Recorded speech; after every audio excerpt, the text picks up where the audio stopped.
Au mois de mai 1984, Warren Buffett avait résumé tout ce que vous avez besoin de savoir pour investir en bourse. Bonjour à tous et bienvenue sur la chaîne Investir. Aujourd'hui, nous allons parler des secrets de Warren Buffett pour investir correctement en bourse. Mais avant ça, je vous invite à vous abonner en cliquant sur le petit bouton juste en dessous. Comme je le disais, en 1984, Warren Buffett, dans un discours qu'il avait délivré à la Columbia Business High School, avait présenté les super investisseurs Graham et Doddsville. Dans cette interview, il arrivait à dire que le point commun intellectuel de tous les investisseurs de Graham et Doddsville est qu'ils recherchent des différences entre la valeur d'une entreprise et le prix des petits éléments qui vont la composer. Et c'est tout, c'est toute la logique de l'investissement de Warren Buffett. Il ne songe pas à acheter des actions, mais plutôt à acheter une affaire. L'appellation Graham et Doddsville va provenir de Benjamin Graham, qui a été l'enseignant de Warren Buffett à Columbia, et aussi de Dave Dodd, avec qui il a rédigé un ouvrage sur une analyse de la sécurité. Dans le livre qu'a écrit Warren Buffett lui-même, il invite ses lecteurs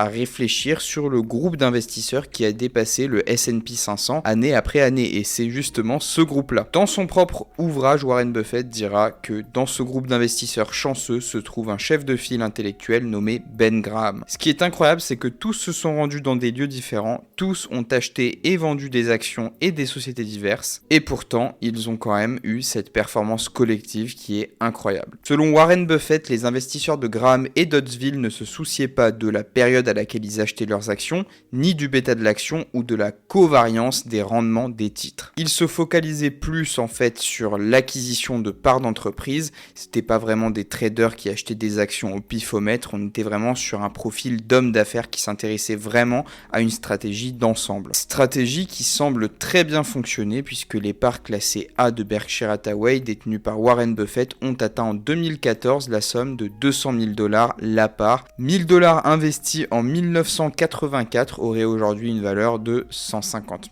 301 $. Et depuis 1969, le rendement de Berkshire Hathaway, dont Warren Buffett a fait l'acquisition en 1964, a dépassé le S&P 500 43 fois sur 44. Sans compter évidemment que le magazine Forbes a estimé la fortune totale de Warren Buffett à plus de 66 milliards $, ce qui est colossal. Nombreux ont été ceux qui pensaient que Warren Buffett n'était qu'un investisseur qui achetait et qui gardait, mais en fait sa stratégie elle est bien plus grande que cela, ça va bien au-delà de cela. De nombreux lecteurs de l'essai de Warren Buffett se posent la question: pourquoi dévoile-t-il la politique de placement d'un petit groupe d'investisseurs qui a surpassé le marché? Buffett répond: tout ce que je peux vous dire, c'est que cette stratégie est connue depuis plus de 50 ans, mais que pourtant, personne ne la pratique. Et ça, c'est depuis qu'il est dans le milieu, donc depuis 35 ans, au moment où il le dit. Pour lui, c'est simplement en fait que l'être humain prend un malin plaisir à compliquer ce qui peut être extrêmement simple. Il dit: le monde académique a plutôt délaissé l'enseignement du value investing, que nous verrons plus tard, au cours des 30 dernières années,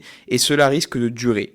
Les bateaux ne vont pas continuer à naviguer autour du monde, mais la société de la Terre va prospérer. Des gros décalages subsisteront entre les prix et les valeurs du marché, et ceux qui révisent leur Graham and Dodd continueront à gagner de l'argent. Maintenant, on va faire un focus sur ce que Warren Buffett appelle le value investing, ou en français, l'investissement dans la valeur. Si on prend la définition classique, c'est simplement l'art d'acheter des actions qui se négocient à un prix considérablement inférieur à la valeur intrinsèque. Les investisseurs axés sur la valeur y parviennent en recherchant des sociétés dont les paramètres d'évaluation sont de bon marché. Généralement, ils calculent des ratios basés sur les profits et les actifs. Et souvent, ils prennent en compte des raisons qui ne se justifient pas forcément à long terme. Vous l'aurez compris, l'approche value va nécessiter vraiment un état d'esprit qui est anticonformiste et un horizon d'investissement qui est sur le long terme forcément. Il est absolument nécessaire dans cette logique de laisser du temps pour que le prix de l'action retrouve une valorisation plus en adéquation avec sa valeur intrinsèque. Comme on l'a dit, le gourou entre guillemets du value investing, c'est Benjamin Graham. C'est le tout premier à avoir écrit de nombreux ouvrages et de nombreuses méthodes sur le sujet. Au regard de toutes ces recherches, sachez qu'il existe de nombreuses raisons pour lesquelles une action peut être négociée à un prix qui est inférieur à sa valeur intrinsèque. La raison la plus courante est une déception à court terme des investisseurs sur le résultat de l'entreprise. Concrètement, ça se traduit souvent par une baisse importante du cours de l'action,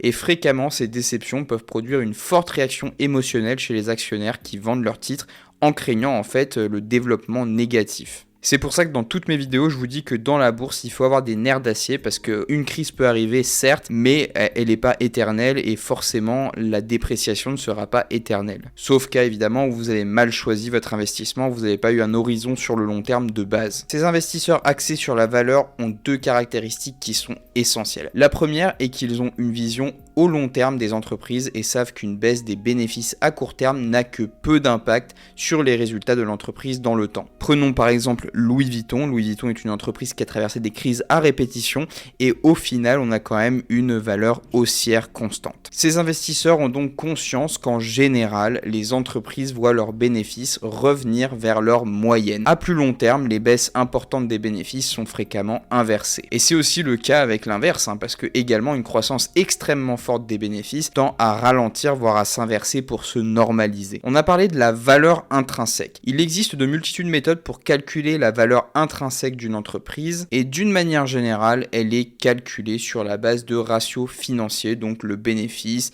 la génération de cash flow, les actifs, la dette, etc., etc. C'est à peu près toutes les données fondamentales d'une entreprise qui peuvent être utilisées pour calculer un ratio financier. Les investisseurs auront donc pris en compte, comparé, manipulé, etc. vraiment tous les éléments qui permettent vraiment de calculer la valeur intrinsèque de l'entreprise et de ses actions. Tout l'art du value investing va vraiment résider dans cette étape d'analyse qui est fondamentale. À partir de là, on va pouvoir également dégager une marge de sécurité. C'est la marge de sécurité qui fait de l'investissement dans la valeur la technique la plus sûre pour votre portefeuille financier. Évidemment, à condition que vous ne vous soyez pas planté sur la valeur intrinsèque. Donc n'essayez pas forcément de vous détourner de la méthode. Il vaut mieux être à peu près dans le vrai que précisément dans le faux. La marge de sécurité est la différence de prix entre la valeur intrinsèque estimée et le prix auquel vous décidez d'acheter l'action. Cela peut être moins 20%, moins 30% ou même moins 50% et cette marge de sécurité va vous permettre d'acheter une action à un prix inférieur à sa valeur réelle. Cette marge de sécurité va vraiment venir jouer le rôle d'un amortisseur qui va permettre d'absorber les éventuelles erreurs d'analyse donc qui viennent de vous ou de mauvais développement de l'activité ou de la situation économique. Ensuite, le value investing, c'est aussi avoir un horizon d'investissement qui exige de la patience. On a la force de ses faiblesses et la faiblesse de ses forces. Dans le cas de ce style de stratégie d'investissement, vous achetez des actions dont le marché sous-estime son prix pour des raisons souvent qui sont émotionnelles, craintives, etc.